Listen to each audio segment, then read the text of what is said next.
பிடித்து உங்களுக்கு சில தகவலை இந்த நேரத்தில் தெரிவிக்கிறேன்.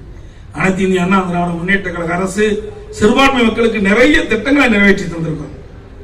இன்னைக்கு பாத்தீங்கன்னா புனித ரமலான் மாதத்துல மாண்புமிகு புரட்சித் தலைவி அம்மா இருக்கின்ற பொழுது இஸ்லாமிய பெருமக்கள் அவர் வைத்த கோரிக்கையை ஏற்று இன்றைக்கு அந்த ரமலான் மாத காலத்துல நோன்பு கஞ்சி தயாரிக்க விலையில்லா அரிசி வழங்குகின்ற அரசாங்கம் அதிமுக அரசாங்கம் ஆண்டுக்கு 5300 டன் மெட்ரிக் டன் கொடுத்தோம்.